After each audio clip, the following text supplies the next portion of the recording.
The steel dragon rushes out of the blue-white light. The blue giant moves, the ground shakes underneath it. Haru and I are the only connectors. We can't move the dragon as well as we'd like, our abilities are limited.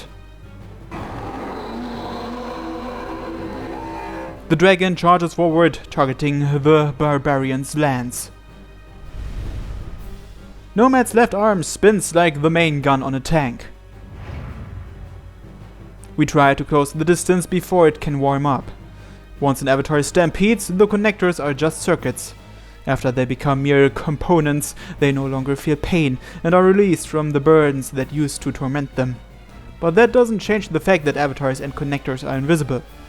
Each missing connector weakens the avatar. Nomad has lost 4 of its 5 circuits. So this fight is effectively 2 versus 1. Just having Haru here gives us a chance. We already have the speed advantage.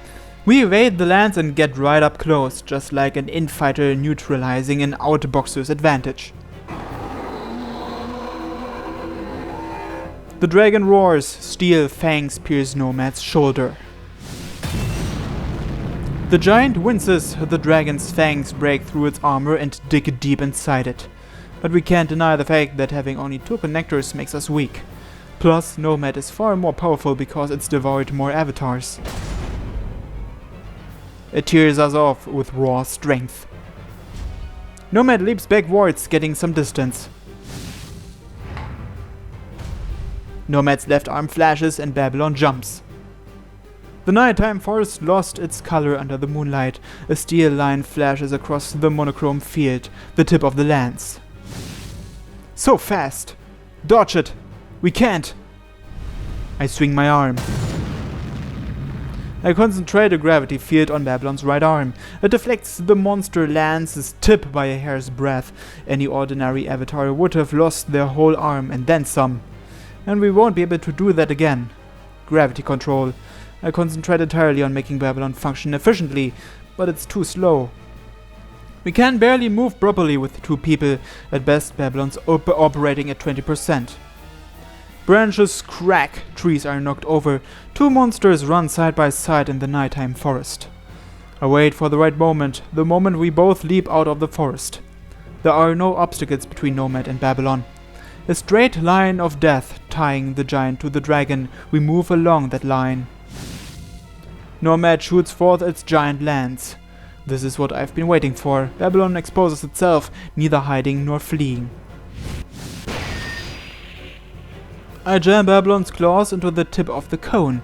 I catch the blade in my bare hands before it cuts me apart.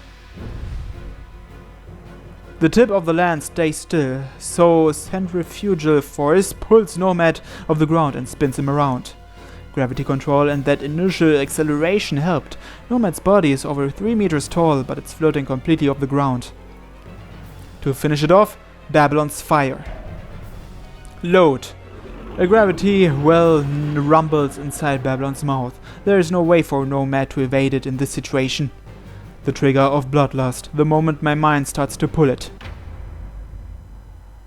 I see Soejima in the giant's right arm. There's no way to save a connector after a stampede. They'll get consumed by their avatar and eventually die. I see a figure of despair and resignation. Soejima's red eyes tell the story. There's nothing that I can do. I remember that day. I remember the red color of what used to be my mother staining the white floor. That was when I learned that peace, that our daily life is but the eye in a storm of misfortune. This gentle kingdom mercilessly, unfairly, and unpredictably takes things away from us, and there's nothing we can do about it. Don't lose focus. If I can't save her, then I won't let anyone else hurt her. At least I can do this myself. No matter how much we touch or hold each other, there's a gap between people that can never be filled. It's very similar to this gentle kingdom. You can hold out your hand, but you can't reach. There's nothing you can do. But so what? I still want it so badly. Everyone needs someone. Love, hatred, anger. It's the same as the dream. I know it's just a fairy tale that you can never hope to reach. But so what? We all live off those fairy tales. I would scream now, but I don't want to scare my neighbors. I shake off my hesitation. And shoot! A black flame to engulf everything, released after a moment's delay. At the same time... Ah! Babylon was being swung around too. The cone rotates even though we are holding it. Nomad uses raw power to spin Babylon around. The black flash flies off into empty space. Babylon's huge body rolls around on the ground. It stands back up. The odds are still 50-50. No, Nomad's farther away now, so it has the advantage. The tip of the deadly lance shoots through space. Babylon's claws come down on it from both sides. But it rotates at high speed a moment too soon. Babylon's claws are deflected. The lance flashes toward Babylon's chest. The gravity shield is too slow. There's no time. The blue cone skewers Babylon. The steel dragon screams. It hasn't been disabled, but it is heavily damaged. Nomad pulls the lance out. Babylon falls to its knees. The second attack comes. The giant's single eye burns red. What? That's, Sting! A beam of light from the heavens, even brighter than that red flame. It flies from a distant corner of the night sky. A flawless, sublime being. A blade of judgment and shining steel. Sting! The legendary avatar we once saw flying through the sky. Sting flies into Nomad's back. The messenger of death comes without context, without meaning, and without reason. The shape of that blade tearing through the night reminds me of the one from 7 years ago. Tori? Light falls. It happened in an instant. A single strike faster than Nomad can react. The ultimate blade, capable of bisecting avatars effortlessly, cuts Nomad clean in half.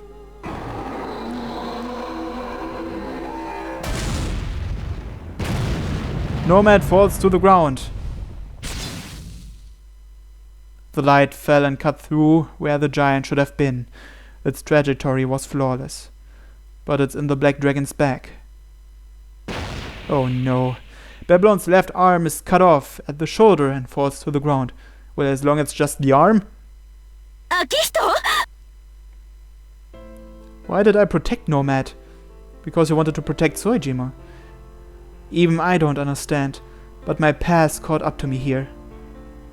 Babylon's unexpected interference made Sting evade a moment too late. Nomad punches the flying sword with its right arm, because that one's closer. Soejima's body is flung onto the ground. Sting was completely defenseless, so the blow throws it off target and it crashes into the monument.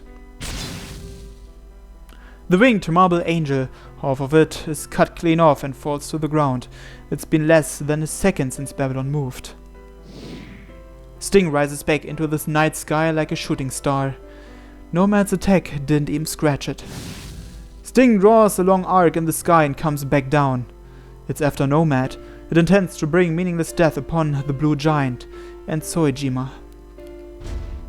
Sting from the heavens, Babylon from the earth. Nomad fails to react quickly to both of its enemies. The heavily wounded Babylon reactivates to take advantage of that opening. The dragon's eyes glow red once again. Black heat scorches my chest. The dragon's jaw opens, black flame to consume all groans as it converges, preparing for the moment when it will be released again. I'm not letting you have her! A scream from the bottom of my heart. It's anger, resistance against the meaningless death. Death has no meaning. Death has no purpose. We know that better than anyone. Which is why I shoot. Her life won't be taken away on a whim. It won't be lost as part of a bad cosmic joke. This will be special for us. A way to affirm that this is our parting, our woe. I will do it with my own hands. I will kill Soejima.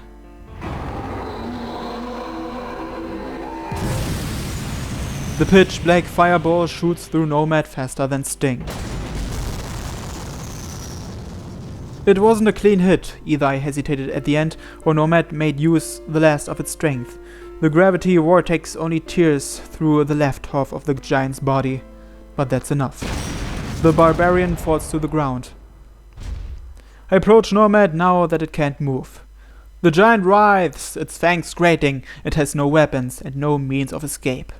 It only takes one more attack. I have to finish it before Sting comes back. Devour every last shred of this curse, her whole being. Babylon raises its black claws.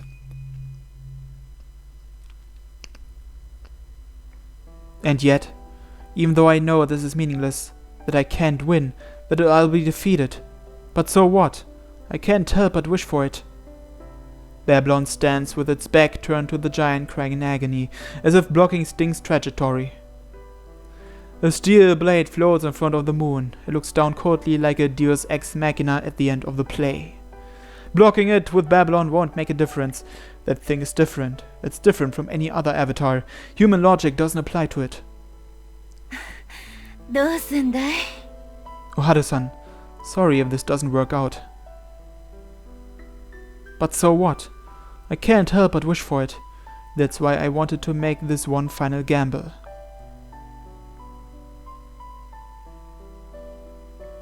Sting rotates without a sound. It's aiming. I feel like a gun barrel is being pushed against my forehead. The ultimate and supreme blade. There is no way to dodge or block Sting. Once Sting makes its move, it will cut Babylon as well as Nomad in half. I know that. But so what? I can't back down a single step. This is my final gamble. I need time. Maybe 5 minutes, maybe 10, I'm not sure. Time crawls on its hands and knees. Nothing takes longer than waiting. When is it going to move? I look at my watch. It hasn't even been 1 minute yet. How much longer? Akihito. A sharp voice. I definitely feel that Sting is looking at me. It's coming. Destruction we cannot escape. Akihito. She's trying to tell me there's nothing more I can do. I can't change the fact that she's right. Nothing in the world can outstrip light.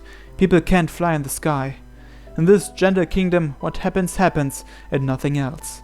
But so what? I've gotten hurt, been defeated, lost things I cared about, and given up. But there are still things I can't completely abandon, now that I've realized that simple truth. That's why... Sorry, Ohado-san. I stand my ground.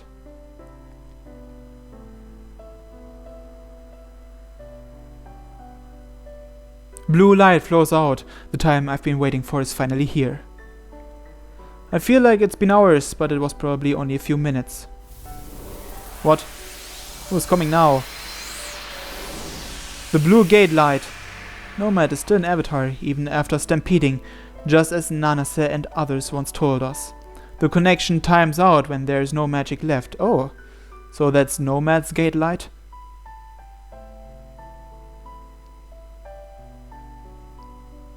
Just like any other avatar, Nomad disappears through the gate light.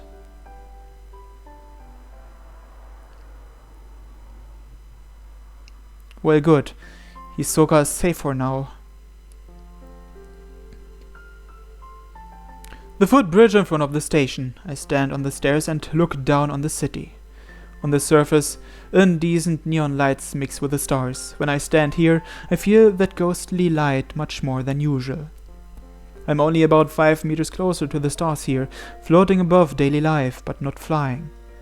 Through gravity, our legs are kept firmly attached to the ground, to ordinary life. The best we can do is float slightly above it. I push the ground as hard as I can. I float upward. For a brief moment, I'm released from the chains of gravity, just a few seconds, maybe only a few moments. A moment when I take myself back from the flowing days, a delusion too faint to even call freedom. But I won't stop jumping. I can't stop. That futile, endless struggle is what it means to be alive. Hasekura Tori stands there under the starry night sky. The death goddess gazes at me with her usual merciless smile. I think this is the first time I've contacted you. We stand side by side against the cold railing. I rest my chin on my hand and watch the tail lights go by like shooting stars. What are you going to do now? どうもしない。何も変わりはしない。君が君でいるように、私も私さ。There's always the hunter and the hunted. 振り出しに戻ったな。それとも、少しは何かが変わったかな。Not sure. Did something change? Was I able to change something? I don't know. But I wanted to give this back to you. That's why I called her here today. I take the knife out of my pocket in its sheath. A nameless killer I met a long time ago, and a black goddess of death. Those two faces still don't quite line up perfectly. A long time ago, I met a death goddess. She never told me her name. But that woman taught me how to live, though I was very young at the time. なるほど。 She looks down at the knife and chuckles. Not her usual stabbing smile. ずっと私をその女と人違いしていたわけか。 He confused her? 今までの意味深な言動。 So she's not the woman from his past? She denies it. My delusions and sentiments turn comical in an instant. I find that strangely comforting. I only met her once, never before or since, so I only remember the impression she gave me. You felt very similar. だろうな。 Does that mean... 知っている。ナイフで分かった。見覚えがある。その女は私と同じ背景に属していた。ただ、殺し屋の一人だった。Killer. 殺し屋ではなく、殺し屋。放たれた後は帰還を望まれない。使い捨ての殺人技術者。Hazy memories come to mind. That day, under that sky. That's definitely what the woman said about herself. ただ、その女は使い捨てでありながら何度も生還した。あらゆる異能や魔術講師者を殺戮して生き延びた。What was she like? 何もない人間だった。生きるための理由も理想も信念も怨念も何者をも持たない。そういう人間が生きる理由や理想や信念や怨念を持った人間たちをただ行為の結果としてだけで殺してきたんだ。If Toli's right about that killer, then what was the meaning of the blade she gave me? I'm pretty sure she taught me something, though. Or was that just another delusion? The blade she gave me had no meaning. The world didn't help me. In the end, only I could ever help myself. 不思議か？それとも納得がいかないか？だが、そういうものだ。見たい、見たくないと強く願えば、柳の下にも幽霊が見える。Was I just mistaken? さあね。ただ、私の知る限り、その女は他人に感銘を与えるような意味のあることはしなかった。何一つとして。I wonder if she's actually talking about herself. Her past self. Todi's words ring out indifferently under the starry sky. The mystery of the woman in my head is solved and fades away. That's probably the same as the truth that Noise felt on the morning of destruction, a fairy tale he saw at the edge of the world that blew away in a strong wind. But so what? Maybe those words didn't mean much to her at all. Suffering, struggling, I've done things I can never undo, but I still think she saved me. ならば、それでいいんじゃないのか。言葉の本質は表現ではなく、伝達だ。そう伝わったのなら、それが真実になるということさ。Is that how it works? そういうものさ。Our conversation ends. The lights of the city sparkle in the distance, appearing, vanishing, and then reappearing. It's always moving, the city, our world. By the way, something's been bugging me for a while. なんだ？ You kept referring to her in the past tense. 死んだ。I see. The answer is terse. Why? What happened? For some reason, I don't feel like asking. But I do know that the woman really did exist. and that I'll never see her again. 要はそれだけかい Yeah. My answer still contains hesitation.